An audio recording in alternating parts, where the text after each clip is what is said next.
남이 27도 9분, 서경 109도 26분. 가장 가까운 대륙으로부터 3,700km 떨어진 태평양 한가운데에 고립된 섬. 1978년 칠레 정부가 비밀리에 실시한 정밀 지질조사 보고서 제614호의 세 번째 페이지에는 다음과 같은 충격적인 사실이 기록되어 있었습니다. 섬 전체에 흩어진 887개의 거대 석상을 제작하고 운반하는 데 필요한 최소 물리적 에너지는 당시 섬에 존재했던 모든 인류가 평생 섭취할 수 있는 총 열량의 1만 2,000%를 초과합니다. 그렇다면 도대체 우리는 지금까지 어떤 거짓된 역사를 진실이라고 믿으며 살아왔던 것일까요?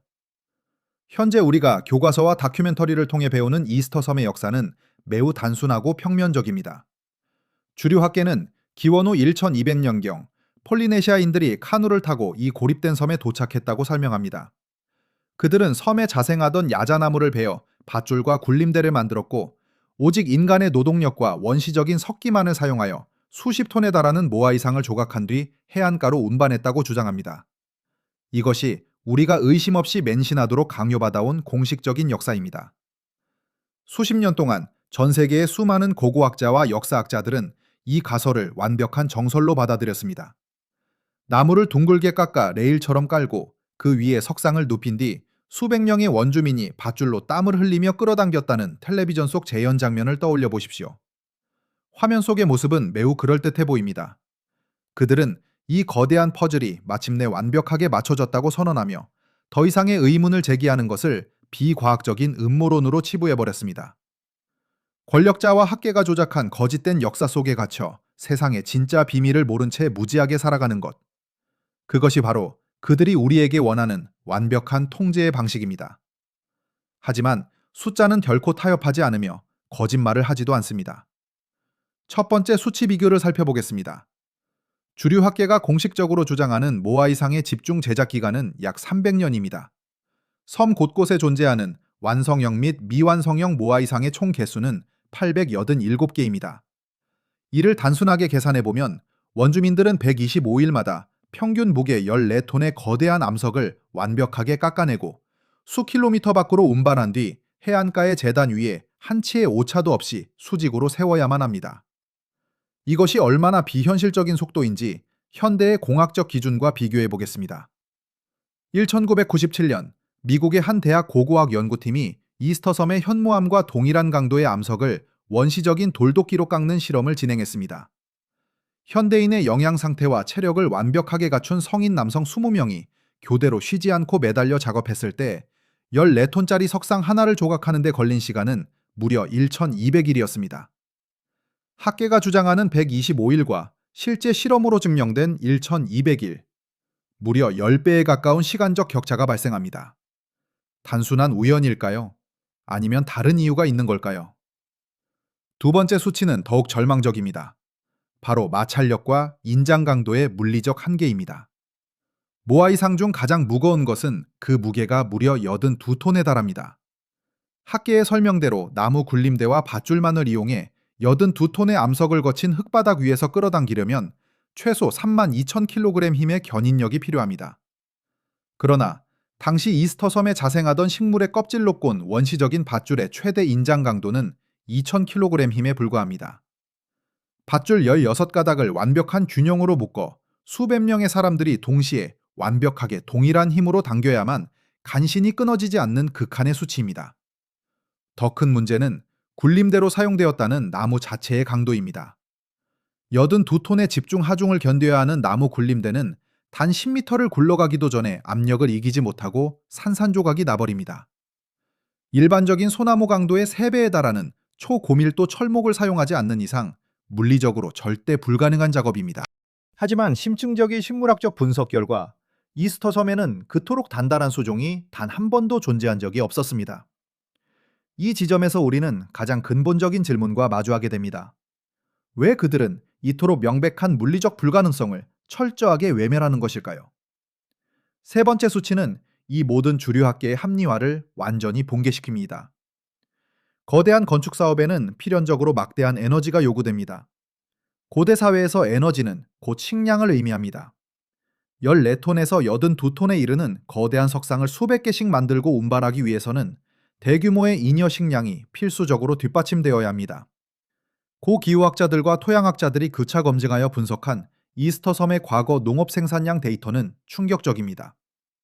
척박한 화산재 토양과 극도로 제한된 담수 자원을 가진 264제곱킬로미터의 작은 섬이 부양할 수 있는 최대 인구수는 3,000명에 불과했습니다. 이 중 노약자와 어린아이를 제외하고 실제 거대 토목공사에 투입될 수 있는 건장한 성인 남성은 많아야 600명 남짓입니다. 600명의 인력으로 887개의 거대 석상을 채석하고 험준한 지형을 넘어 수킬로미터를 이동시키며 마침내 수직으로 세우는 작업. 인체공학적 칼로리 소모량을 계산해 보았을 때 이 작업을 수행하기 위해 600명의 노동자가 매일 섭취해야 하는 에너지는 1인당 6,000kcal에 달합니다. 이는 섬 전체의 최대 식량 생산량을 70% 이상 초과하는 비정상적인 수치입니다. 그들은 돌을 깎는 작업의 절반도 끝내기 전에 모두 아사했을 것입니다. 이 세 가지 수치는 우리에게 명확한 진실을 속삭이고 있습니다. 우리가 알고 있는 이스터 섬의 역사는 근본적으로 그리고 의도적으로 잘못 쓰였습니다. 이 불가사의를 마주한 깨어있는 지식인이라면 당연히 합리적인 의심을 품을 수밖에 없습니다. 인구 3,000명의 고립된 원시 부족이 밧줄과 나무 토막만으로 일궈냈다는 주류 고고학계의 설명을 그대로 받아들이시겠습니까? 아니면 그 이면에 우리가 상상조차 하지 못했던 잃어버린 첨단 기술의 흔적이 숨겨져 있다고 의심하시겠습니까? 하지만 진짜 충격은 그 다음이었습니다. 모아이의 머리 위에 얹혀있는 붉은색 돌모자, 푸카오의 존재입니다. 네 번째 수치 비교는 중력의 법칙을 거스릅니다. 푸카오 하나의 무게는 평균 12톤에 달합니다. 원주민들은 이 12톤짜리 거대한 붉은 돌을 깎아낸 뒤 높이가 10m에 달하는 모아이의 좁은 머리 위에 정확히 올려놓아야 했습니다. 주류 학계는 흙으로 완만한 경사로를 쌓아 올려 돌을 굴려 올렸을 것이라고 추측합니다. 경사로의 각도를 20도로 가정했을 때 10m 높이에 도달하기 위해 필요한 흙의 부피는 최소 2,800세제곱미터입니다. 하나의 석상에 모자를 씌우기 위해 2,800세제곱미터의 흙을 쌓아 올렸다가 다시 파내어 버려야 한다는 뜻입니다. 섬 전체에 흩어진 수십 개의 푸카오를 씌우기 위해 이동시켜야 하는 흙의 총량은 10만 세제곱미터를 훌쩍 넘습니다. 이는 이집트의 중소형 피라미드 하나를 통째로 짓고 허무는 것과 맞먹는 노동량입니다. 원시 부족이 단지 석상의 머리 장식을 위해 이런 무의미하고 압도적인 토목공사를 반복했다는 주장은 논리적으로 빈약하기 짝이 없습니다. 다섯 번째 수치는 우리가 눈으로 보고 있는 것이 빙산의 일각에 불과하다는 것을 증명합니다. 수백 년 동안 사람들은 모아이를 그저 거대한 머리 조각상이라고 불렀습니다. 하지만 2012년 이스터섬 조각상 프로젝트 팀이 지표면 아래를 발굴했을 때 세계는 경악했습니다. 땅 속에는 머리 크기의 무려 3배에 달하는 거대한 몸통이 온전하게 묻혀 있었습니다. 땅 위로 솟아오른 높이가 4m라면 지하에 묻힌 몸통의 깊이는 7m에서 8m에 달했습니다. 전체 길이 12m, 총 무게는 기존에 알려진 14톤이 아니라 60톤으로 껑충 뛰었습니다. 학계는 오랜 세월 동안 퇴적물이 쌓여 몸통이 묻힌 것이라고 다급하게 해명했습니다. 하지만 지질학적 침식률을 계산해 보았을 때 7m 깊이의 퇴적층이 자연적으로 형성되기 위해 필요한 시간은 최소 1만 5천년입니다. 기원 후 1200년에 섬에 정착했다는 폴리네시아인들의 타임라인과는 무려 1만 3800년이라는 치명적인 연도 오차가 발생합니다. 이 모순된 수치들은 무엇을 의미하는 것일까요? 누군가 애초부터 7m 깊이의 거대한 구덩이를 파고 60톤의 석상을 수직으로 꽂아 넣었거나 아니면 이 석상들이 주류 학계가 주장하는 시기보다 최소 1만 년 이상 오래전에 만들어졌다는 뜻입니다. 어느 쪽이든 우리가 맹신해온 역사는 산산조각이 납니다. 1955년 노르웨이의 탐험가 토르 헤이에르달이 이스터섬에서 대규모 고고학 발굴을 시작했을 때 그는 원주민들 사이에서 수천 년간 구전되어 내려오던 기묘한 전설을 하나 듣게 됩니다. 전설에 따르면 모아이 석상은 인간이 직접 끌어서 옮긴 것이 아니었습니다. 마나라는 신비한 에너지를 다루는 사제들이 주문을 외우면 거대한 돌들이 스스로 일어나 목적지를 향해 걸어갔다는 것입니다. 단순한 신화나 미개한 동화로 들리십니까? 주류학자들은 이 전설을 원시인들의 과장된 상상력이라며 오만하게 코웃음 쳤습니다. 하지만 2012년 미국의 한 인류학 연구팀이 3차원 컴퓨터 시뮬레이션을 통해 석상의 무게중심을 정밀하게 분석했을 때 상황은 완전히 역전되었습니다. 모아이상의 하단부는 일직선이 아니라 미세한 곡면으로 설계되어 있었고, 무게중심은 정확히 하단 전면부의 15% 지점에 쏠려 있었습니다. 이는 석상을 밧줄로 묶어 양쪽에서 교대로 당기면 마치 사람이 걷는 것처럼 좌우로 흔들리며 앞으로 전진할 수 있는 완벽한 자이로스코프적 설계였습니다. 원시적인 석기로 돌을 깎던 부족이 어떻게 현대의 로봇 공학에서나 쓰이는 동적 보행의 무게중심 원리를 수십 톤의 돌덩어리에 한 치의 오차도 없이 구현해낼 수 있었을까요? 이것은 결코 우연이 아닙니다.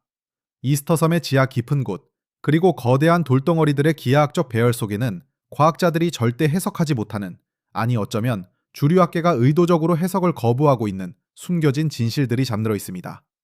기밀 해제된 일부 관측 문서들과 최신 지표2가 레이더 탐사 장비들이 보내온 데이터는 하나같이 동일하고 충격적인 방향을 가리키고 있습니다. 우리는 지금 주류학계가 은폐해온 인류 역사의 잃어버린 장을 들춰내기 직전에 있습니다.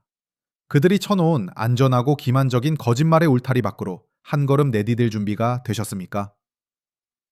1989년 7월 15일, 이스터섬의 심장부이자 모든 모아이상의 고향으로 알려진 라노 라라쿠 화산 분화구. 주류 고고학계의 감시망을 벗어나 비밀리에 섬에 진입한 칠레와 일본의 독립지질학 연구팀은 지표2가 레이더 장비를 분화구 암벽에 밀착시켰습니다. 그들은 공식 역사서에 기록된 원주민들의 채석 방식을 물리적으로 검증하고자 했습니다. 하지만 레이더 화면에 첫 번째 반사파 데이터가 수신되는 순간 연구팀 책임자는 장비의 전원을 강제로 차단해야 했습니다. 기계의 결함을 의심할 수밖에 없는, 도저히 믿을 수 없는 수치가 모니터에 출력되었기 때문입니다. 보고하기 전 장비를 재보정하고 3번의 추가 측정을 거친 후에야 그들은 자신들이 발견한 것이 기계의 오류가 아니라 인류 역사를 뒤집을 거대한 진실임을 깨달았습니다. 보고서에는 단 한 줄의 간접 인용이 굵은 글씨로 남겨졌습니다. 이것은 채석장이 아니라 거대한 산업용 공장의 가동이 일순간에 정지된 현장이다. 라노 라라쿠 둔화구 주변에는 현재 397개의 모아이상이 완성되거나 미완성된 상태로 방치되어 있습니다. 주류학계는 이를 두고 부족 간의 전쟁이나 식량 고갈로 인해 작업이 서서히 중단되었다고 설명합니다. 하지만 레이더가 포착한 지하 안반의 단면은 전혀 다른 이야기를 하고 있었습니다. 암벽의 경사면을 따라 깊숙이 파고 들어간 흔적들 사이로 지금까지 알려진 어떤 모아이와도 비교할 수 없는 거대한 구조물의 윤곽이 드러났습니다. 원주민들 사이에서 엘히간테, 즉 거인이라고 불리던 미완성 석상의 정확한 규모가 최초로 확인된 것입니다. 측정된 엘히간테의 전체 길이는 무려 21m입니다. 이는 일반적인 모아이상의 평균 높이인 4m의 5배를 훌쩍 넘는 크기입니다. 더욱 충격적인 것은 그 질량입니다. 레이더 스캔을 통해 산출된 이 거대한 암석의 총 무게는 270톤에 달했습니다. 평균 무게 14톤의 석상들을 나무 굴림대로 옮겼다는 주류학계의 가설조차 억지에 가까운 상황에서 270톤이라는 숫자는 기존의 모든 고고학적 상식을 산산조각 내버렸습니다. 발견의 전말은 여기서 끝이 아닙니다. 엘히간테 주변의 발굴 현장을 정밀하게 조사한 결과 작업이 서서히 중단된 것이 아니라 어느 날 갑자기 문자 그대로 단 1초 만에 모든 작업이 멈췄다는 증거들이 쏟아져 나왔습니다. 암벽에서 석상을 떼어내기 위해 파고 들어가던 좁은 틈새에는 작업에 사용된 것으로 추정되는 현무암 도구인 토키 수천 개가 마치 방금 전까지 사용하던 것처럼 흩어져 있었습니다.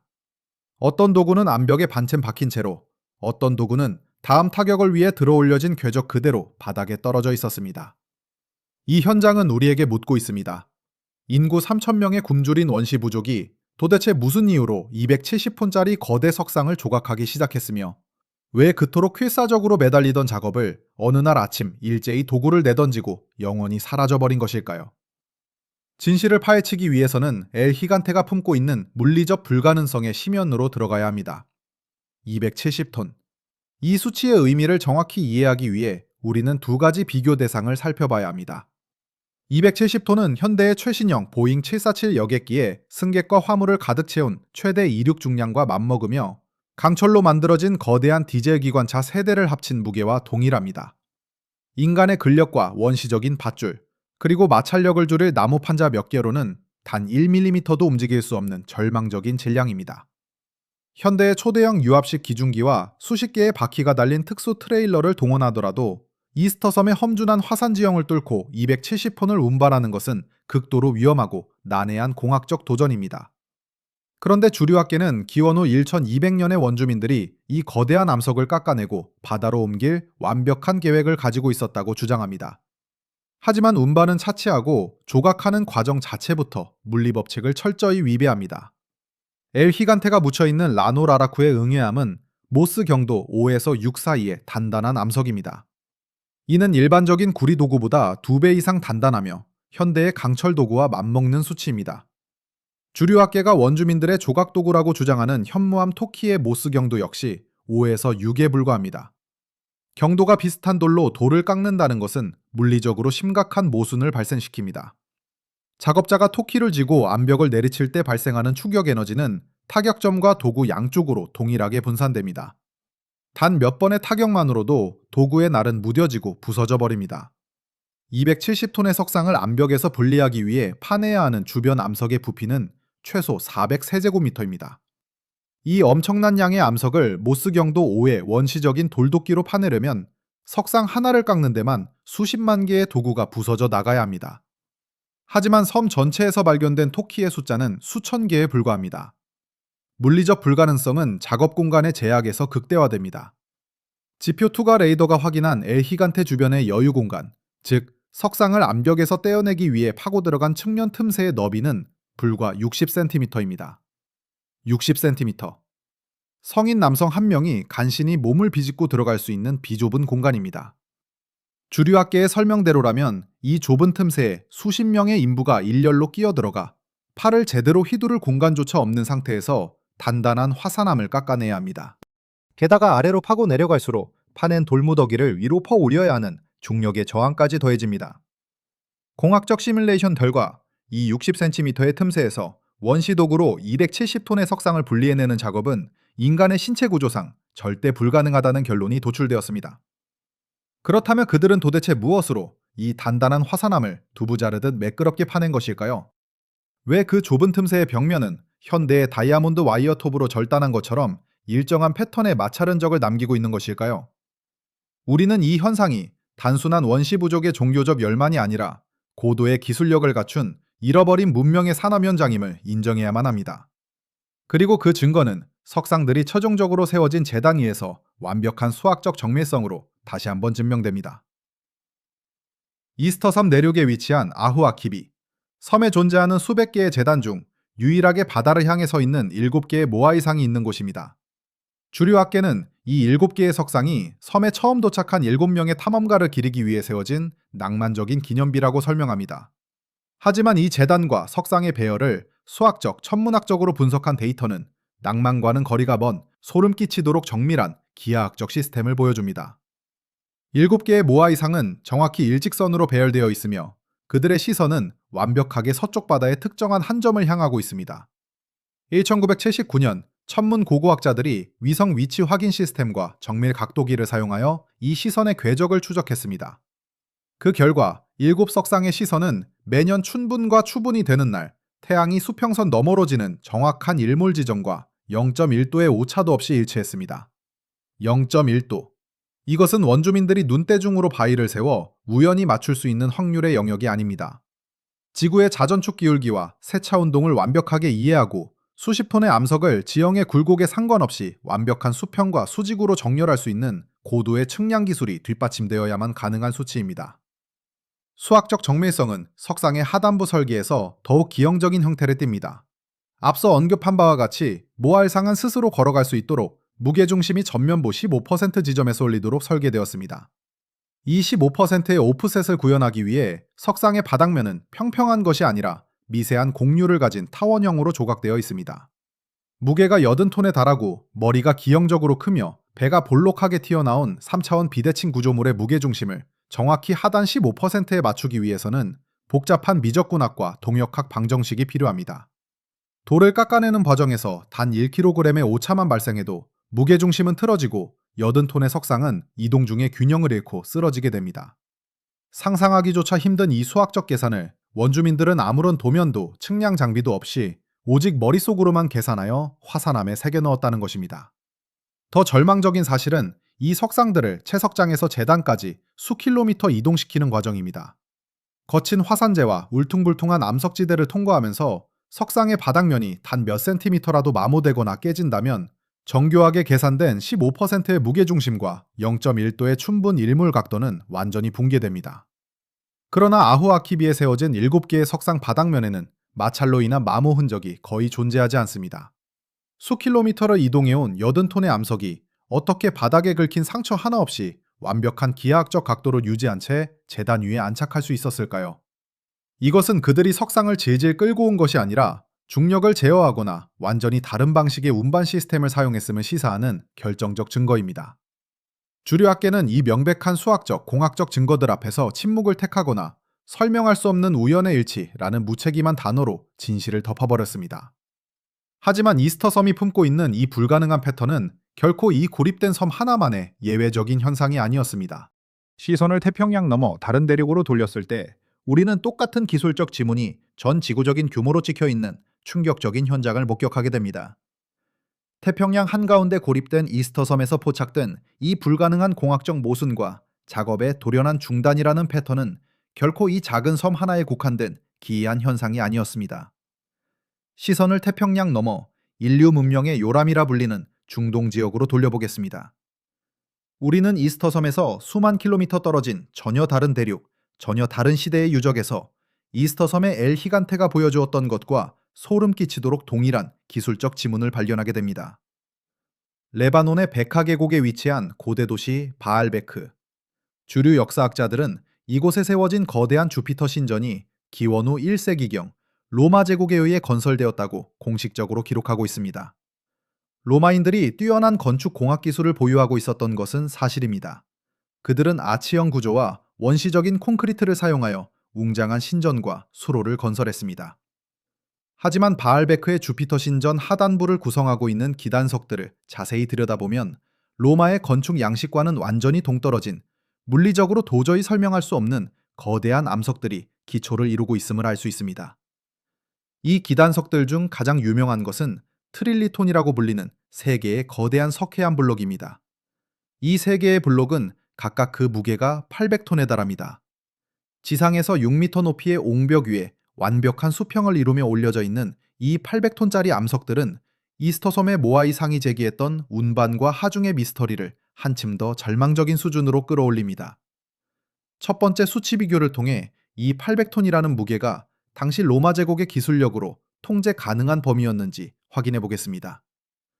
로마 제국이 자랑하던 최고의 기중기는 폴리스 파스톤이라 불리는 장비였습니다.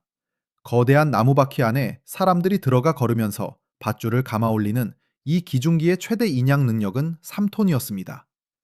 여러 대의 기중기를 병렬로 연결하는 특수 공법을 사용하더라도 최대 6톤에서 7톤을 들어 올리는 것이 한계였습니다. 800톤의 트릴리톤 단 하나를 지상 6m 높이로 들어 올리기 위해서는 로마 제국 최고의 기중기 133대가 정확히 같은 순간에 완벽하게 동일한 장력으로 암석을 끌어당겨야 합니다. 하지만 800톤짜리 암석의 물리적 표면적은 133대의 거대한 기중기를 주변에 배치할 수 있을 만큼 넓지 않습니다. 기중기를 설치할 물리적 공간 자체가 부족하다는 뜻입니다. 이는 이스터섬의 엘 히간테를 조각하기 위해 60cm의 좁은 틈새에 수십 명의 인부가 들어가야 한다는 논리적 모순과 완벽하게 일치합니다. 두 번째 수치는 바알베크의 채석장에서 발견된 더욱 충격적인 증거입니다. 신전에서 약 900m 떨어진 채석장에는 신전으로 운반되지 못한 채 땅에 묻혀 있는 거대한 암석들이 존재합니다. 그중 임산부의 돌이라 불리는 암석의 무게는 1,000톤입니다. 그리고 2014년 독일 고고학 연구팀이 그 바로 밑에서 새롭게 발굴한 또 다른 암석의 무게는 무려 1,650톤으로 측정되었습니다. 1,650톤. 이스터섬의 가장 무거운 모아이상 82톤의 20배에 달하는 무게입니다. 현대의 기술력으로도 1,650톤의 단일 통짜 암석을 들어올릴 수 있는 이동식 크레인은 지구상에 존재하지 않습니다. 수십 개의 유압식 잭과 특수 제작된 강철 레일을 깔아야만 간신히 수평 이동이 가능한 엄청난 질량입니다. 그런데 주류 학계는 2000년 전에 로마인들이 밧줄과 나무 굴림대를 사용하여 이 암석을 900m 떨어진 언덕 위로 끌어올리려 했다고 주장합니다. 여기서 우리는 이스터섬 라노 라라쿠 분화구에서 보았던 것과 똑같은 소름 돋는 현장과 마주하게 됩니다. 바알베크 채석장의 1650톤짜리 암석 역시 하단부에 단 한 줌만을 남겨둔 채 안반에서 완전히 분리되기 직전의 상태로 멈춰 있습니다. 암석의 측면을 파고 들어간 틈새의 너비는 이스터섬과 마찬가지로 성인 한 명이 겨우 들어갈 수 있는 비좁은 간격입니다. 그 좁은 틈새의 벽면에는 현대의 기계식 톱으로 썰어낸 듯한 일정한 패턴의 절단 흔적이 뚜렷하게 남아 있습니다. 로마인들이 무슨 수로 그리고 왜 1650톤짜리 암석을 깎기 시작했을까요? 그리고 왜 완성을 눈앞에 두고 갑자기 모든 작업을 중단한 채 채석장을 떠나버린 것일까요? 전쟁이나 전염병 때문이라는 학계의 설명은 핑계에 불과합니다. 거대한 제국의 국가적 토목공사가 하루아침에 그것도 작업 도구들을 틈새에 그대로 방치한 채 일순간에 증발하듯 사라지는 것은 불가능합니다. 이것은 서서히 진행된 설태가 아니라 무언가에 의해 작업이 강제로 정지된 정지 화면입니다. 이 불가능한 규모와 돌연한 작업 중단의 미스터리는 중동을 넘어 아시아 대륙의 중심부에서 그 규모를 폭발적으로 확대하며 세 번째 사례로 이어집니다. 우리는 이제 인간의 상상력을 조롱하는 듯한 극한의 질량과 마주해야 합니다. 중국 난징시에 위치한 양산 채석장. 주류 역사학계는 기원 후 1405년 명나라의 영락제가 자신의 아버지인 홍무제의 업적을 기리기 위해 거대한 비석을 세우려 했다고 기록합니다. 공식 역사서에 따르면 수만 명의 석공들이 동원되어 산 하나를 통째로 깎아 비석의 머리, 몸통, 받침대 세 부분을 조각했다고 합니다. 하지만 이 세 개의 암석이 가진 물리적 수치를 확인하는 순간 명나라의 기록이라는 것이 얼마나 터무니없는 은폐용 거짓말인지 명백하게 드러납니다. 양산 채석장에 방치된 비석의 받침대 무게는 무려 16,250톤입니다. 비석의 몸통은 8,799톤, 비석의 머리 부분은 6,118톤입니다. 세 개의 암석을 합친 총 무게는 31,167톤에 달합니다. 이 압도적인 수치의 규모를 현대적 관점에서 비교해 보겠습니다. 16,250톤이라는 받침대의 무게는 인류가 달에 보낸 세턴5 로켓 5대를 완전히 조립하여 연료까지 가득 채운 무게와 같습니다. 현대 공학 기술의 결정체라 불리는 세계 최대의 고정식 겐트리 크레인인 타이순의 최대 인양 능력이 2만 톤입니다. 타이순 크레인을 설치하기 위해서는 수만 톤의 강철과 콘크리트 기반 시설이 필요하며 오직 수직으로 들어올리는 것만 가능할 뿐 수평 이동은 불가능합니다. 그런데 주류 학계는 600년 전 명나라의 석공들이 16,250톤의 암석을 깎아낸 뒤 이를 수십 킬로미터 떨어진 황제의 능까지 밧줄로 끌고 가려 했다고 설명합니다. 더 나아가 6,118톤짜리 비석 머리를 들어올려 8,799톤짜리 몸통 위에 얹고 그것을 다시 16,250톤짜리 받침대 위에 수직으로 세우려 했다는 것입니다. 이것은 공학적 오판이나 과대망상의 수준을 넘어선 물리법칙 자체를 부정하는 맹신입니다. 명나라의 공식 기록은 비석이 너무 무거워 운반할 수 없음을 깨닫고 작업을 중단했다고 전합니다. 하지만 이 설명은 치명적인 논리적 모순을 안고 있습니다. 1만 6천 톤의 암석을 산에서 떼어내기 위해 수백만 톤의 주변 바위를 깎아내는 엄청난 노동력을 투입하기 전에 운반 가능성을 계산하지 않는 바보는 없습니다. 애초에 운반할 기술이 없었다면 깎기 시작하지도 않았을 것입니다. 양산 채석장의 절단면을 정밀하게 조사한 결과 이곳 역시 이스터섬의 엘 히간테나 바알베크의 채석장과 완벽하게 동일한 패턴을 보여줍니다. 거대한 암석을 분리하기 위해 파고 들어간 측면의 틈새는 비정상적으로 좁고 절단면은 마치 거대한 레이저나 초음파 절단기로 산을 두부 자르듯 도려낸 것처럼 매끄럽습니다.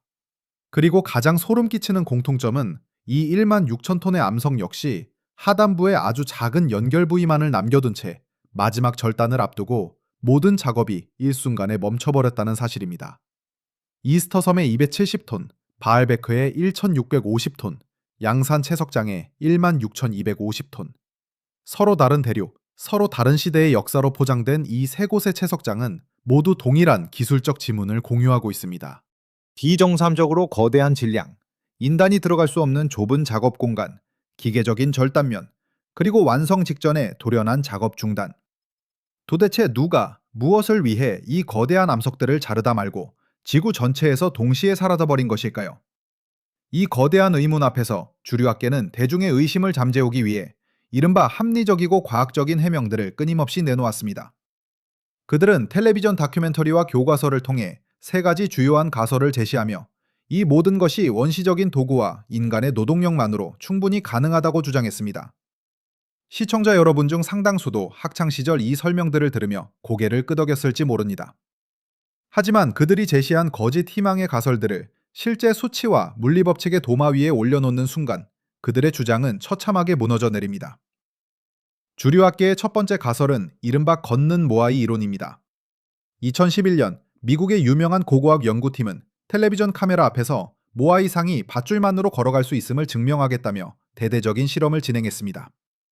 세 개의 밧줄을 석상의 머리에 묶고 양쪽에서 교대로 당기자 석상은 뒤뚱거리며 앞으로 전진했습니다. 학계는 환호했고 언론은 미스터리가 마침내 풀렸다고 대서특필했습니다. 하지만 이 실험에는 대중을 기만하는 치명적인 속임수가 숨어 있었습니다. 연구팀이 실험에 사용한 석상은 실제 80톤짜리 모아이가 아니라 콘크리트로 가볍게 만든 5톤짜리 축소 모형이었습니다. 물리학에서 하중과 압력의 관계는 결코 선형적으로 증가하지 않습니다. 5톤짜리 모형이 땅을 딛고 흔들릴 때 발생하는 지내력, 즉 땅이 버텨야 하는 압력은 제곱미터당 약 10톤입니다.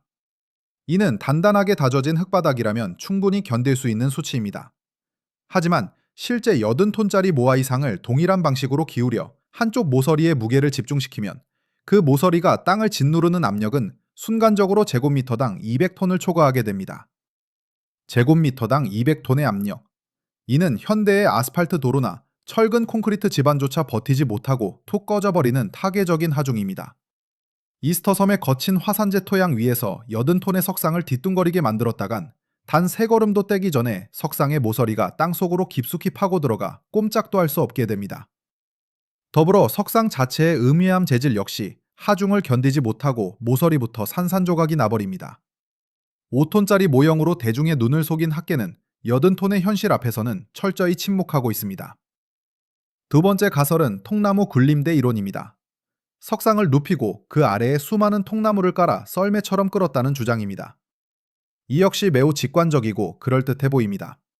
학계는 이스터섬에 한때 울창했던 야자나무 숲이 석상 운반용 굴림대로 베어져 나가면서 환경 파괴로 문명이 멸망했다고 설명합니다. 이 가설을 검증하기 위해 우리는 굴림대로 사용되었다는 야자나무의 물리적 강도, 즉 압축 강도를 살펴봐야 합니다. 칠레 자생 야자나무의 최대 압축 강도는 약 20메가파스칼입니다. 80톤의 석상을 굴림대 위에 눕혔을 때 둥근 나무 기둥의 극히 좁은 표면적에 가해지는 접촉 응력을 계산해보면 최소 80메가파스칼에 달합니다. 비교 대상이 명확해집니다. 20메가파스칼을 버티는 나무 위에 80메가파스칼의 압력을 가하는 것입니다. 결과는 어떻게 될까요? 80톤의 석상을 나무 위에 올려놓는 순간 통나무들은 굴러가기는커녕 엄청난 무게에 짓눌려 그 자리에서 이쑤시개처럼 쪼개지고 가루가 되어버립니다. 마찰력을 줄여준다는 굴림대의 역할은 시작조차 해보지 못한 채 톱밥으로 변해버리는 것입니다. 학계의 논문 그 어디에도 이 압축 강도의 모순을 해명하는 수식은 존재하지 않습니다. 세 번째 가설은 무한한 시간과 세대 교체를 통한 인해전술 이론입니다. 원시적인 도구로 화산암을 깎는 것이 느리긴 하지만 수백 년에 걸쳐 수많은 세대가 끈기 있게 작업한다면 결국 완성할 수 있다는 감성적인 논리입니다. 하지만 이 역시 도구의 마모율이라는 네모칸 수치 앞에서는 산산이 부서집니다. 현무암 토키로 음회암 암벽을 타격할 때마다 도구의 날은 미세하게 마모됩니다. 실험 고고학의 데이터에 따르면 60세 제곱센티미터의 암석을 깎아낼 때마다 하나의 토키가 완전히 무뎌져 폐기되어야 합니다. 앞서 언급했듯 270톤의 엘히간테 하나를 깎아내기 위해 제거해야 할 주변 암석의 부피는 최소 400세 제곱미터, 즉 40만 세제곱센티미터입니다. 단 하나의 거대 석상을 깎기 위해 필요한 돌도끼의 개수만 무려 6,600개입니다. 섬에 존재하는 887개의 석상을 모두 조각하기 위해서는 수백만 개의 토키가 필요합니다. 하지만 섬 전체를 뒤져 발굴해낸 토키의 총합은 고작 수천 개에 불과합니다. 나머지 수백만 개의 돌도끼는 공기 중으로 증발이라도 한 것일까요? 아니면 애초에 원주민들은 돌도끼 따위로 그 거대한 바위를 깎은 적이 없었던 것일까요? 학계의 모든 합리적 설명이 수치와 물리법칙 앞에서 붕괴되는 것을 지켜보며 우리는 다시 원점으로 돌아오게 됩니다. 이스터섬의 모아이, 바알베크의 트릴리톤, 양산 채석장의 거대 비석. 이들은 결코 원시적인 노동력의 산물이 아닙니다. 그렇다면 이 불가능한 유적들을 관통하는 진짜 진실은 무엇일까요? 우리는 이 세 곳의 유적을 지구라는 하나의 거대한 지도 위에 올려놓고 수학적인 패턴을 분석해야 합니다. 네 번째 수치적 증거는 바로 이 유적들이 위치한 지리적 좌표에 소름 끼치는 정렬입니다. 이스터섬의 중심 좌표는 남위 27도 9분입니다. 이 좌표에서 정확히 지구 반대편, 즉 대척점을 향해 직선을 그어 보십시오. 그 선은 대서양을 가로질러 아프리카 대륙을 지나 중동의 레바논 바알베크를 정확히 관통합니다. 이스터섬과 바알베크는 지구라는 구체 위에서 기하학적으로 거의 완벽한 대칭을 이루고 있습니다. 단순한 우연일까요? 그렇다면 중국의 양산 채석장을 이 선 위에 올려보겠습니다. 양산 채석장의 위도는 북위 32도 3분입니다. 이스터섬에서 바알베크를 잇는 거대한 지구의 대원, 궤적을 연장하면 이 선은 양산 채석장의 위도와 정확히 30도의 수학적 각도를 이루며 교차합니다. 이것은 끝이 아닙니다. 이 거대한 대원 궤적 위에는 미크로네시아의 해상 유적 난마돌, 이집트의 기자 피라미드, 페루의 나스카라인 등 인류가 설명하지 못하는 거성 문명들이 0.7% 미만의 오차율로 일렬로 늘어서 있습니다. 수백 톤에서 수만 톤에 이르는 암석을 깎아내던 좁은 틈새의 절단 기술, 도구를 내던지고 일순간에 증발해버린 작업자들, 그리고 지구 전체를 하나의 기하학적 캔버스로 사용한 듯한 완벽한 좌표의 정렬.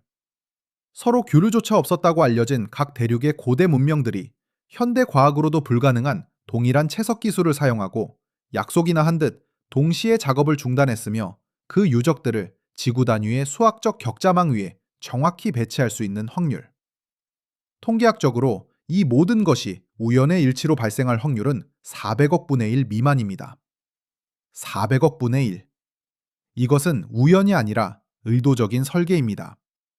지구라는 행성 전체를 무대로 활동하며 중력과 암석을 자유자재로 다루던 단 하나의 초고도 문명이 존재했다는 명백한 증거입니다. 그렇다면 이 압도적인 기술력을 가진 존재들은 도대체 누구였으며 어디서 왔을까요? 왜 그들은 그토록 거대한 돌을 깎아야만 했고 무엇에 쫓기듯 그 무거운 돌들을 내버려 둔 채 지구에서 자취를 감춘 것일까요? 그 해답은 돌덩어리가 아니라 우리 인류의 몸속 가장 깊은 곳, 바로 생물학적 유전자 안에 암호처럼 새겨져 있었습니다. 지구 전체를 관통하는 거대 석조 구조물들의 수학적 정렬과 불가능한 채석 기술은 우리에게 하나의 거대한 질문을 던집니다. 이 압도적인 기술력을 통제하던 존재들은 과연 누구였을까요? 주류 고고학계는 밧줄과 돌도끼를 든 우리의 조상, 즉 호모 사피엔스라고 고집스럽게 주장합니다. 하지만 진화생물학과 유전학의 렌즈를 통해 인류의 기원을 들여다보는 순간 고고학계의 주장은 근본적인 모순에 직면하게 됩니다. 돌을 깎는 기술의 비약보다 더 설명하기 힘든 기적적인 도약이 바로 우리 인류의 생물학적 진화 과정 그 자체에 숨겨져 있기 때문입니다. 진화는 본질적으로 느리고 점진적인 과정입니다. 무작위적인 돌연변이가 자연 선택을 거쳐 하나의 종으로 고착되기 위해서는 수백만 년이라는 아득한 시간이 필요합니다.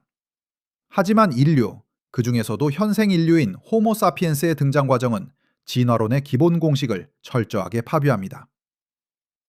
첫 번째 생물학적 이상은 뇌 용량의 폭발적인 증가 속도입니다. 침팬지와 인류의 공통 조상에서 갈라져 나온 초기 영장류의 뇌 용량은 약 400세제곱센티미터였습니다. 이 용량이 800세제곱속센티미터로 2배 증가하는 데 걸린 시간은 무려 200만 년이었습니다. 이는 진화 생물학의 일반적인 속도 곡선과 완벽하게 일치합니다. 하지만 호모 에렉투스에서 호모 사피엔스로 넘어오는 시점에서 진화의 시계는 갑자기 통제 불능 상태로 폭주하기 시작합니다. 뇌 용량이 800세제곱센티미터에서 현재의 1400세제곱센티미터로 급증하는 데 걸린 시간은 불과 20만 년이었습니다. 200만 년이 걸리던 진화의 작업량이 단 20만 년 만에 압축되어 일어난 것입니다. 진화의 속도가 무려 10배나 가속된 이 현상은 자연계의 어떤 종에서도 찾아볼 수 없는 유일무이한 기형적 도약입니다. 비교 대상을 자연계의 다른 지능적인 포유류로 돌려보겠습니다. 바다의 최상위 포식자이자 뛰어난 지능을 가진 범고래의 경우 지난 500만 년 동안 뇌 용량의 변화는 고작 5% 미만이었습니다. 코끼리 역시 지난 300만 년 동안 뇌의 크기와 구조에 의미 있는 생물학적 변화가 없었습니다. 유독 인간만이, 그것도 극도로 짧은 시간 안에 뇌의 크기가 2배 가까이 팽창하며 고도의 인지 능력과 언어, 그리고 추상적 사고를 획득한 것입니다. 두 번째 수치는 더욱 충격적인 유전학적 단절을 보여줍니다. 바로 염색체의 개수입니다. 인간과 가장 가까운 유전적 친척인 침팬지, 고릴라, 오랑우탄 등 모든 대형 영장류는 정확히 48개의 염색체를 가지고 있습니다. 하지만 오직 인간만이 46개의 염색체를 가지고 있습니다. 주류 유전학자들은 진화 과정에서 영장류의 두 염색체가 융합되어 인간의 두 번째 염색체를 형성했다고 설명합니다. 그들은 이 융합 부위의 흔적을 증거로 제시하며 자연스러운 진화의 결과라고 합리화합니다. 하지만 염색체의 융합은 생물학적으로 극도로 치명적인 돌연변이입니다. 자연 상태에서 염색체 수가 다른 개체가 태어날 경우 대부분 심각한 기형이나 번식 불능 상태에 빠집니다. 노새나 라이거처럼 이종 두 배로 태어난 동물들이 생식 능력을 갖지 못하는 것과 같은 이치입니다. 그런데 어떻게 46개의 염색체를 가진 최초의 돌연변이 인간이 생존을 유지하고 완벽한 생식 능력을 갖추었으며 나아가 기존의 48개 염색체를 가진 영장류들을 완전히 압도하며 지구의 지배종으로 자리 잡을 수 있었을까요? 수억 분의 1의 확률을 뚫고 기적적으로 살아남은 단일 개체의 돌연변이가 전체 집단의 표준 유전자로 고착되는 과정은 수십만 년의 시간만으로는 도저히 설명할 수 없는 수학적 불가능입니다. 세 번째 생물학적 특이점은 인간의 신체 구조에 나타난 비효율성입니다. 지구상의 모든 생물은 자신이 처한 환경에 가장 완벽하게 적응하는 방향으로 진화합니다. 하지만 인간의 신체는 야생의 자연 환경에서 생존하기에 턱없이 부적합한 모순 덩어리입니다. 우리는 다른 영장류에 비해 턱없이 약한 근력을 가지고 있으며 두꺼운 털 가죽이 없어 체온 유지에 취약합니다. 특히 직립보행을 선택함으로써 척추와 골반 구조가 기형적으로 변형되었고 이로 인해 지구상의 어떤 포유류보다 고통스럽고 위험한 출산 과정을 겪어야만 합니다. 뇌 용량의 팽창으로 태아의 머리는 커졌는데 직립보행으로 골반은 좁아지는 상호 모순적인 진화. 자연 선택설에 따르면 생존에 불리한 이러한 특성들은 도태되는 것이 마땅합니다. 자연의 법칙을 철저히 위배하는 10배 빠른 뇌용량의 팽창, 불가능에 가까운 염색체의 융합, 생존에 불리한 신체 구조의 선택, 이 세 가지 생물학적 수치들은 우리에게 하나의 섬뜩한 진실을 속삭이고 있습니다. 인류의 진화는 무작위적인 자연 선택의 결과가 아니라 누군가에 의해 의도적으로 가속되고 조작된 설계의 결과물이라는 것입니다. 그렇다면 누가 어떤 목적으로 우리의 유전자에 개입한 것일까요? 그 해답의 실마리는 다시 이스터섬 원주민들이 수천 년간 보존해온 고대 고전 기록과 기호 속에서 발견됩니다. 이스터섬에는 롱고롱고라 불리는 해독 불가능한 고대 상형 문자가 존재합니다. 나무판에 새겨진 이 기묘한 문자들은 주류학계의 어떤 언어학자도 완벽하게 풀어내지 못했습니다. 하지만 1990년대 후반 분자생물학과 고대어 언어학을 융합 연구하던 소수의 독립 연구자들은 롱고롱고 문자의 배열 패턴에서 충격적인 수학적 규칙을 발견했습니다. 롱고롱고 문자는 일반적인 글처럼 한 방향으로 읽는 것이 아니라 한 줄을 읽고 나면 나무판을 180도 뒤집어서 다음 줄을 읽어야 하는 우경식 배열을 따릅니다. 이는 마치 두 개의 가닥이 나선형으로 꼬여 있는 DNA, 이중 나선 구조를 평면으로 펼쳐놓은 것과 완벽하게 동일한 형태입니다. 연구팀이 롱고롱고 문자의 기호들을 형태별로 분류하고 그 빈도수를 통계학적으로 분석한 결과 가장 빈번하게 등장하는 4가지 핵심 기호의 배열 비율이 DNA를 구성하는 4가지 염기, 즉 아데닌, 티민, 구아닌, 시토신의 결합 비율과 소름 끼치도록 일치한다는 사실을 밝혀냈습니다. 나무판에 새겨진 기호들은 단순한 언어가 아니라 생명체의 유전 정보를 기록한 일종의 바코드였던 것입니다. 더욱 경악스러운 것은 이스터섬 원주민들의 창조 신화인 마케마케 전설과 현대 유전공학의 절차가 보여주는 완벽한 일치입니다. 전설에 따르면 창조신 마케마케는 붉은 흙, 신의 시내를 섞어 최초의 인간을 빚어냈다고 합니다. 주류학자들은 이를 전 세계 어디에나 있는 흔한 진흙 창조 신화로 치부합니다. 하지만 마케마케 전설의 세부적인 구전 내용은 결코 흔하지 않습니다. 전설은 마케마케가 인간을 빚기 위해 24번의 다리 차고 기우는 시간 동안 흙과 침을 배양했으며 그 과정에서 불필요한 꼬리를 잘라내고 머리에 빛을 불어넣었다고 구체적으로 묘사합니다. 이 구전 기록을 현대 유전자 재조합 기술의 수치와 비교해 보겠습니다. 현대과학에서 포유류의 유전자를 조작하여 새로운 개체를 만들어내는 체세포 복제 기술의 평균 배양 및 착상 성공 주기는 약 720일입니다. 이는 달의 주기인 29.5일을 24번 곱한 708일과 거의 완벽하게 일치합니다. 또한 불필요한 꼬리를 잘라냈다는 묘사는 영장류의 염색체 48개에서 불필요한 유전자 구간을 절단하고 융합하여 46개로 재배열하는 유전자 편집 과정이 있습니다. 머리에 빛을 불어넣었다는 대목은 20만 년 전 갑작스럽게 이루어진 뇌용량의 폭발적인 팽창과 지능의 부여를 정확히 묘사하고 있습니다. 이스터섬에 고립되어 살던 원주민들이 어떻게 현대 유전공학의 배양 주기와 유전자 편집의 개념을 이토록 정확한 수치와 은유로 기록할 수 있었을까요? 롱고롱고 나무판에 새겨진 DNA 염기 서열의 비율과 마케마케 전설에 기록된 708일의 배양 주기. 이 두 가지 검증 가능한 데이터는 우리에게 명백한 결론을 제시합니다. 이스터섬의 전설은 신화가 아니라 과거 어느 시점에 실제로 일어났던 유전자 조작 실험의 관찰 기록이거나 실험 주체들이 남긴 작업 일지입니다. 우리는 이제 흩어져 있던 퍼즐 조각들을 하나로 맞출 수 있습니다. 이스터섬의 270톤짜리 엘 히간테, 바알베크의 1650톤짜리 트릴리톤, 양산 채석장의 1만 6천 톤짜리 비석, 인간의 힘으로는 절대 불가능한 이 거대한 토목 공사들은 호모 사피엔스의 작품이 아닙니다. 이 유적들은 우리의 유전자를 조작하여 지능을 부여한 지구의 중력을 자유자재로 통제하던 창조자들, 즉 그들의 산업시설이었습니다. 그렇다면 그들은 왜 지구 전역에서 거대한 암석을 깎아내고 있었을까요? 그리고 무엇이 그토록 다급했기에 작업 도구마저 내팽개치고 홀연히 사라져버린 것일까요? 우리가 이 불가능한 유적들과 우리 몸속에 조작된 유전자라는 완벽한 증거를 가지고 있음에도 불구하고 왜 주류 학계는 이스터섬의 모아이가 밧줄로 끌려갔다는 억지스러운 텔레비전 쇼로 진실을 덮으려 하는 것일까요? 그 대답은 전 세계의 지하 금고에 봉인된 기밀 문서들과 진실에 접근하려다 파멸을 맞이한 연구자들의 피 묻은 기록 속에 숨겨져 있습니다. 그들은 우리가 상상하는 것보다 훨씬 더 오래전부터 그리고 훨씬 더 조직적으로 이 모든 증거를 필사적으로 은폐해오고 있었습니다. 이 압도적인 기술력을 가진 참조자들의 흔적과 유전자 조작의 증거들이 이토록 명백하게 남아있음에도 불구하고 왜 우리는 단 한 번도 공식적인 뉴스나 역사 교과서를 통해 이 사실을 배우지 못한 것일까요? 그 해답은 학계의 단순한 무지나 나태함에 있지 않습니다.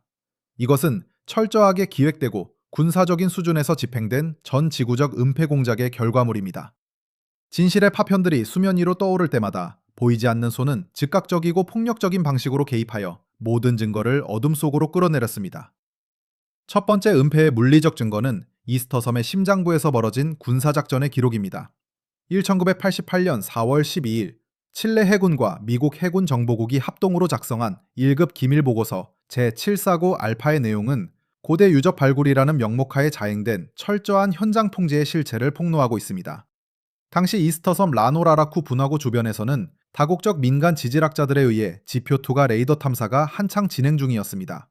하지만 레이더가 지하 45m 지점에서 자연 상태의 화산암이 아닌 완벽한 격자 형태의 거대한 금속성 반사파를 포착한 직후 상황은 돌변했습니다.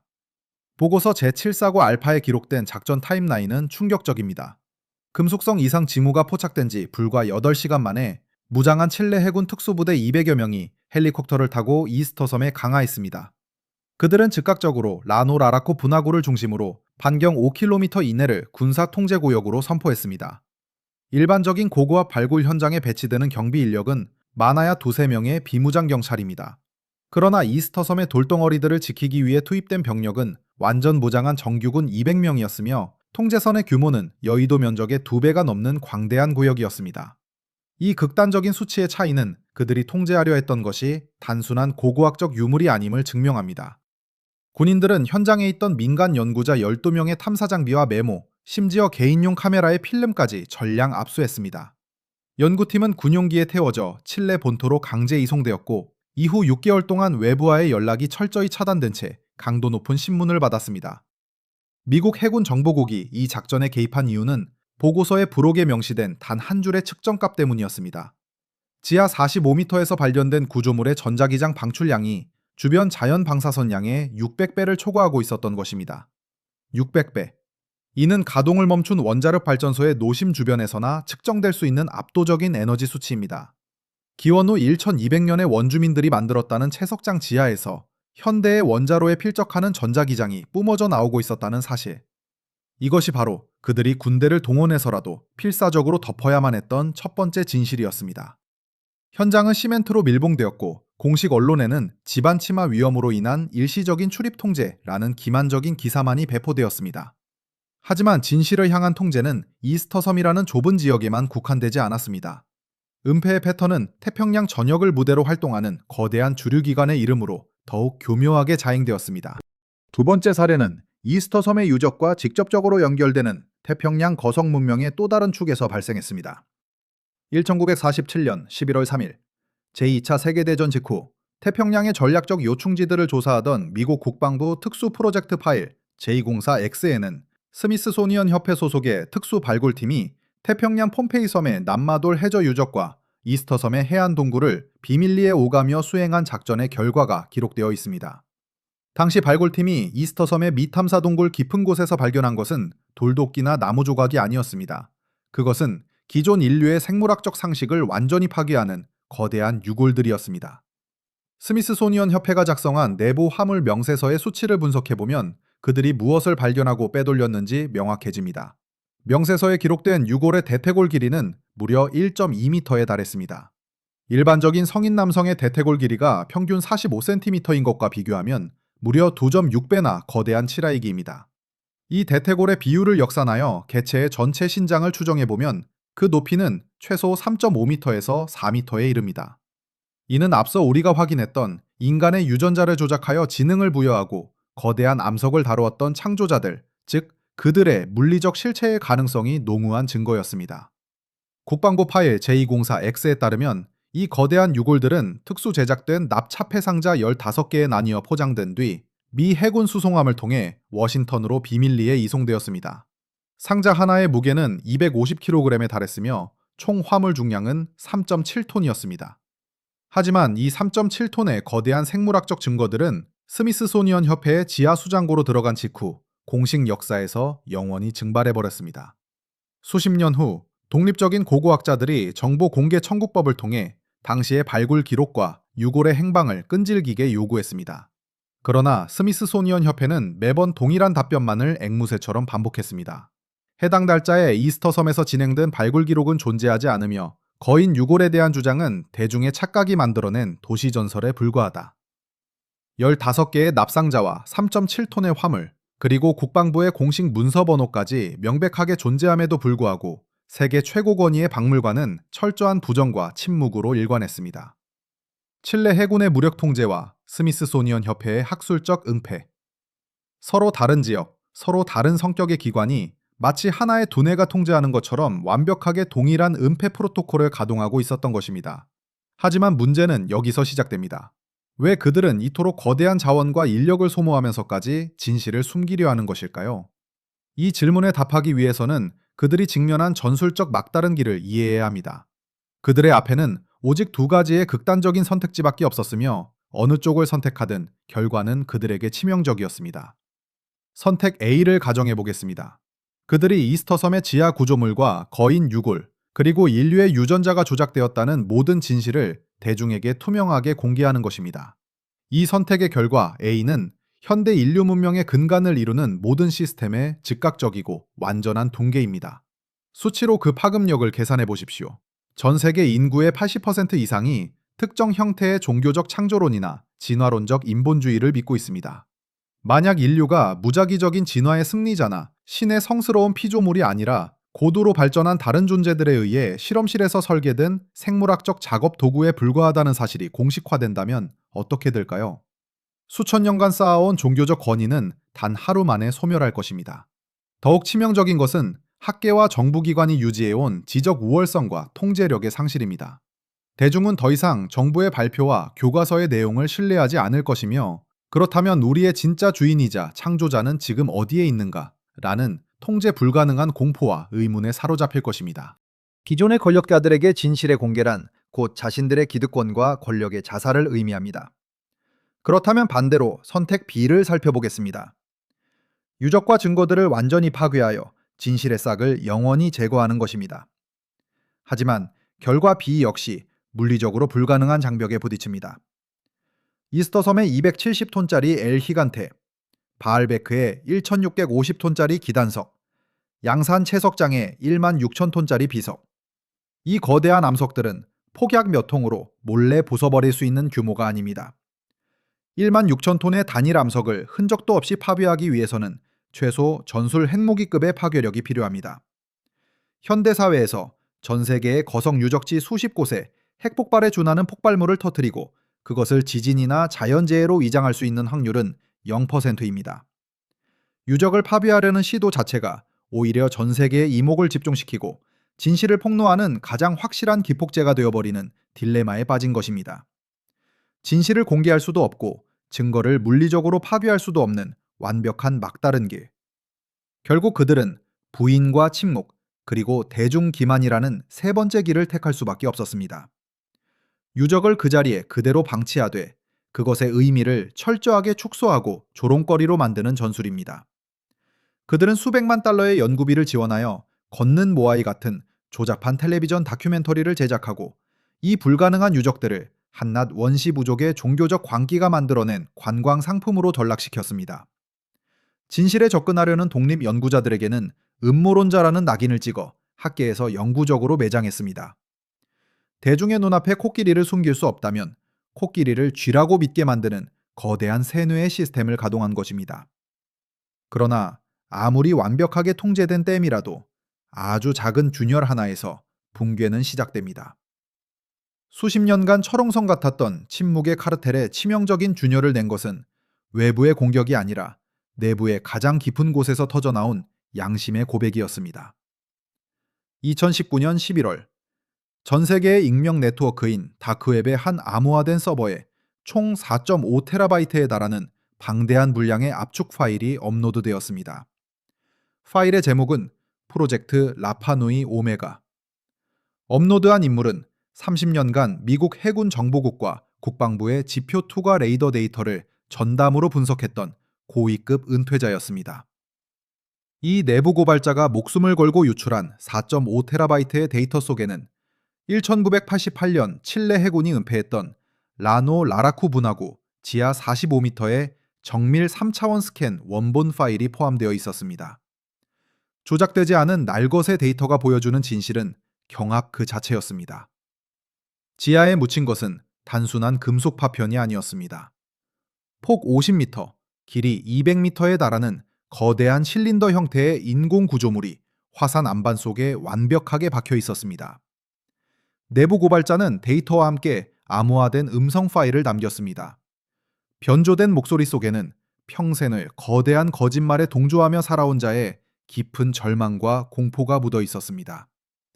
연구팀 책임자였던 그는 음성 기록을 통해 단 한마디의 뼈저린 진실을 간접적으로 전했습니다. 우리는 그곳에서 고대의 무덤이나 돌을 깎던 원시인들의 채석장을 발견한 것이 아니다.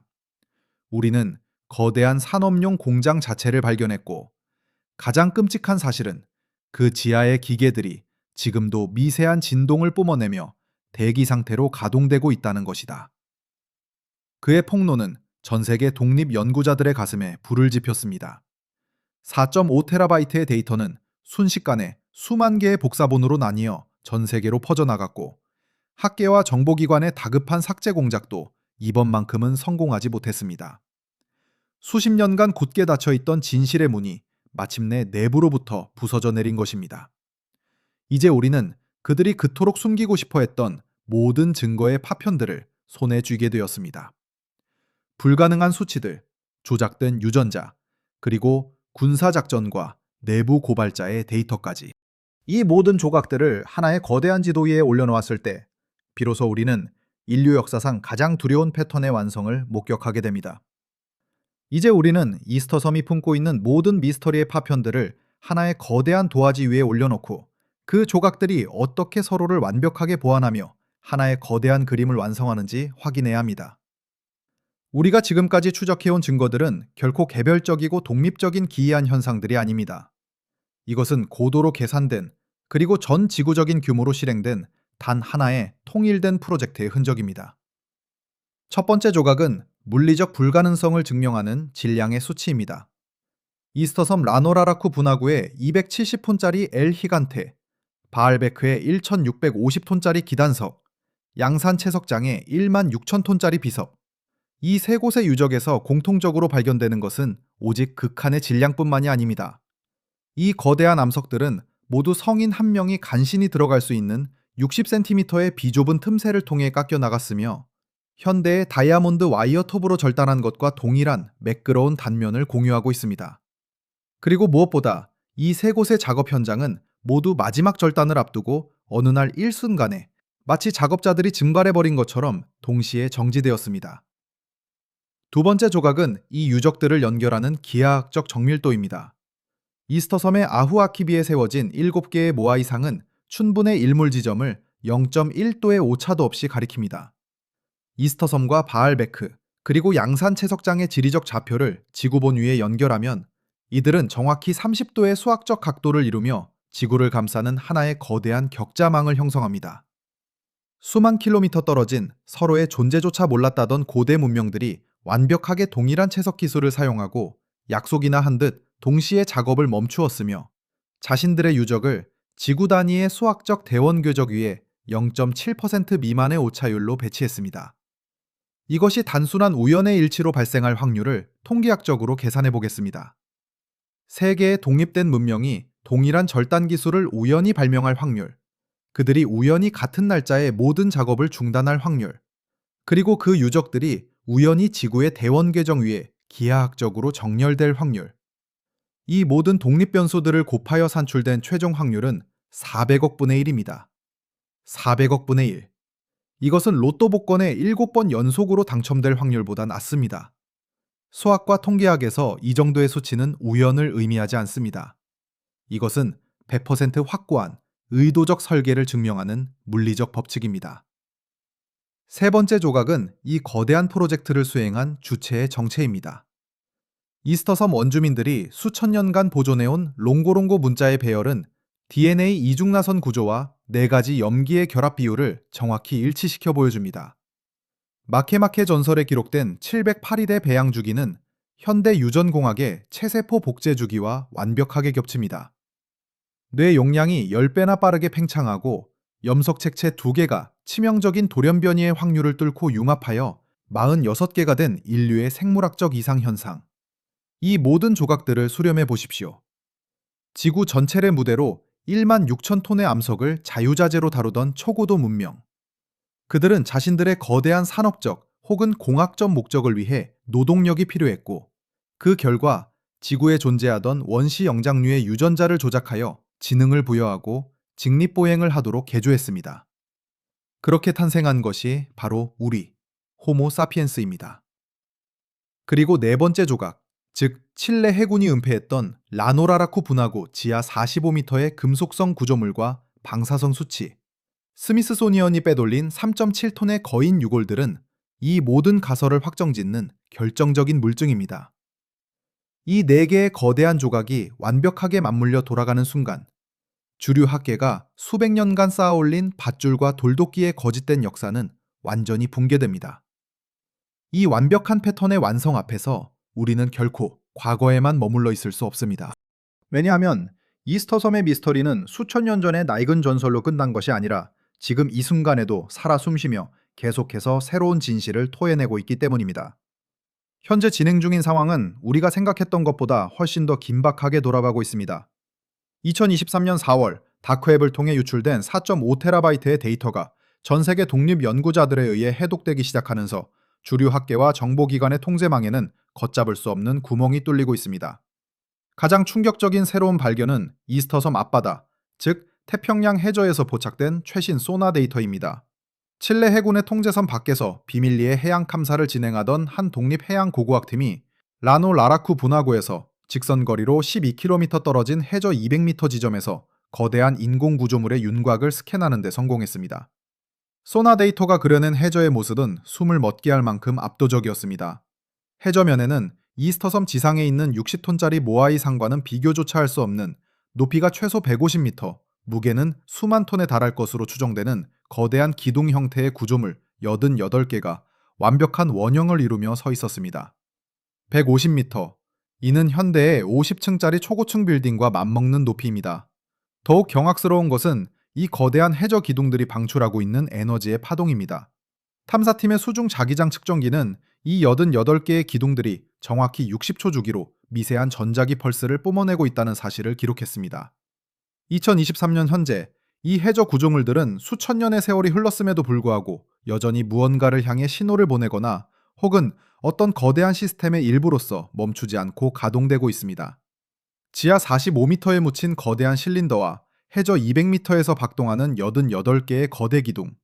이 두 가지 최신 발견은 이스터섬 전체가 단순한 채석장이 아니라 지구와 우주를 연결하는 거대한 기계 장치이거나 에너지 송수신 시설일 가능성을 강력하게 시사합니다. 상황이 이렇게 되자 칠레 정부와 주류 고고학계는 극도의 패닉에 빠졌습니다. 그들은 2023년 9월 기후변화로 인한 해수면 상승과 문화재 보호를 핑계로 이스터섬 주변 해역에 대한 전면적인 해상 봉쇄를 선포했습니다. 어떠한 민간 선박이나 연구용 잠수정도 반경 30km 이내로 접근할 수 없으며 이를 위반할 경우 무력 행사도 불사하겠다는 초강수를 두었습니다. 하지만 그들이 아무리 바다를 막고 언론을 통제하더라도 이미 수면 위로 드러난 진실의 파동을 막을 수는 없습니다. 독립 연구자들은 지금 이 순간에도 미성 데이터와 해킹된 기밀 문서들을 교차 검증하며 해저 구조물들이 보내는 전자기 펄스의 패턴을 해독하기 위해 사투를 벌이고 있습니다. 그들은 이 신호가 단순한 기계적 오작동이 아니라 지구를 떠나버린 창조자들을 향한 호출 신호이거나 반대로 그들이 지구에 남겨둔 모종의 타이머일 수 있다고 경고합니다. 우리는 지금 진실과 은폐가 정면으로 충돌하는 역사의 한복판에 서 있습니다. 여전히 봉인된 수많은 기밀 기록들과 바닷속에서 박동하는 거대한 기둥들은 우리에게 묻고 있습니다. 그들이 깍담한 돌덩어리들의 진짜 목적은 무엇이었을까요? 그리고 그들이 수천 년 전 일순간에 지구를 떠나야만 했던 그 절박한 이유는 언제, 어떤 모습으로 우리 앞에 다시 나타나게 될까요? 모든 증거가 가리키는 결론은 단 하나입니다. 이스터섬의 진짜 미스터리는 아직 시작조차 되지 않았다는 것입니다.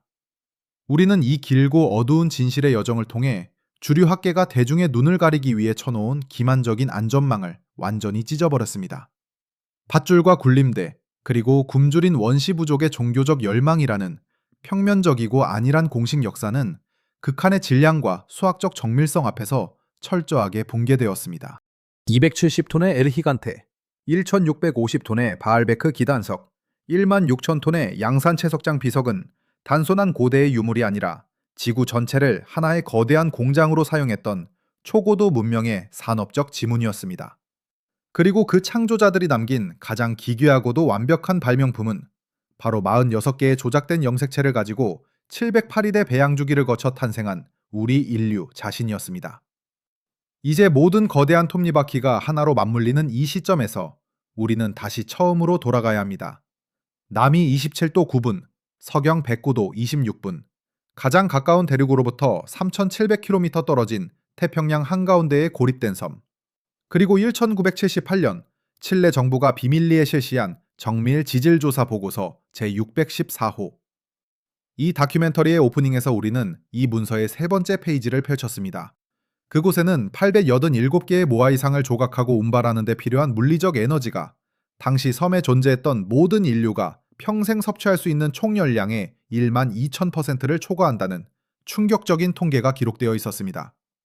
수십 년 동안 전 세계의 독립 연구자들과 고대 문명 탐구자들은 이 12,000%라는 수치를 원주민들의 노동력으로는 절대 불가능하다는 것을 증명하는 과거형의 물리학적 반박 자료로만 해석해왔습니다. 주류 학자들 역시 이 수치를 원주민들의 과도한 벌목과 노동 착취가 가져온 문명 붕괴의 증거라고 교묘하게 비틀어 대중에게 주입했습니다. 하지만 다크웹을 통해 유출된 4.5TB의 원본 데이터 속에서 검은색 군사 기밀 마커로 가려져 있던 보고서 제614호의 진짜 세 번째 페이지가 마침내 온전한 모습으로 기밀 해제되었습니다. 그리고 그 가려져 있던 문장들이 드러난 순간 우리가 지금까지 전제해왔던 모든 상식은 다시 한번 산산조각이 났습니다. 12,000%라는 압도적인 수치는 과거의 원주민들이 바위를 끌기 위해 소비했어야 할 가상의 칼로리를 계산한 것이 결코 아니었습니다. 그것은 1978년 당시 칠레 해군 정보국이 이스터섬 전역에 설치한 초정밀 전자기장 측정기와 지표 투과 레이더가 실시간으로 포착한 현재 진행형의 에너지 방출량이었습니다. 기밀이 해제된 보고서의 원본에는 이렇게 뚜렷하게 기록되어 있었습니다.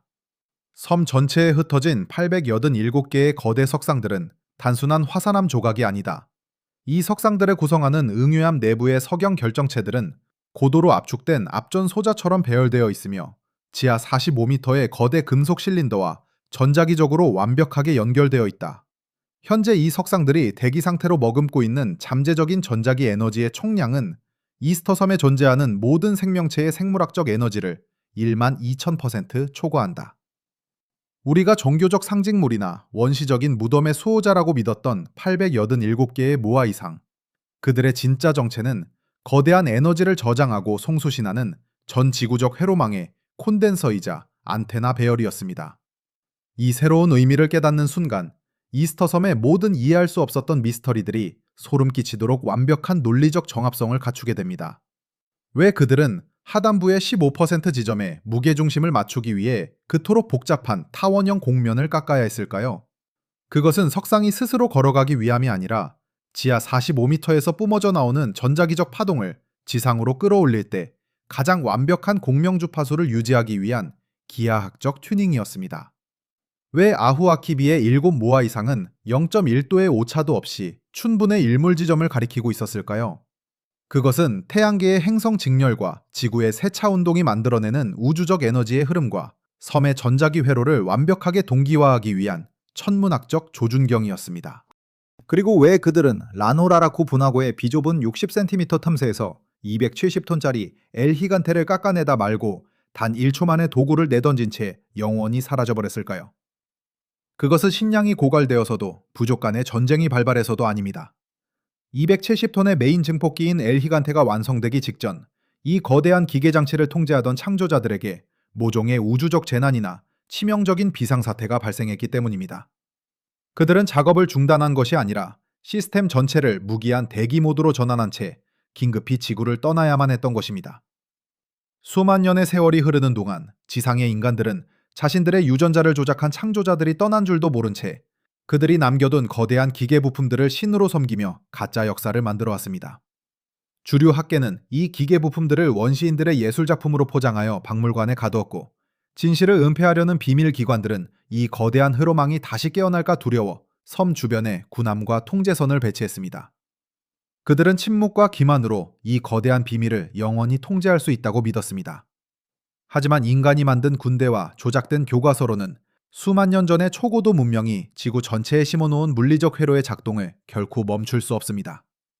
지금 이 순간에도 이스터섬 해저 200m 아래의 88개 거대 기둥들과 지상의 887개 모아 이상이 60초 주기의 전자기 펄스를 뿜어내며 동기화되고 있다는 사실은 이 거대한 신호의 종착지인 바알베크의 1650톤 기단석과 양산 채석장의 1만 6천 톤 비석 아래의 깊은 지하여야만 할 다음 발굴 현장에서 수만 년 전 일순간의 작업을 멈추고 떠나야만 했던 창조자들의 거대한 기계장치가 마침내 재가동을 시작하여 인류의 기원과 진실을 향한 마지막 카운트다운의 스위치를 올렸음을 의미하는 것일지도 모릅니다.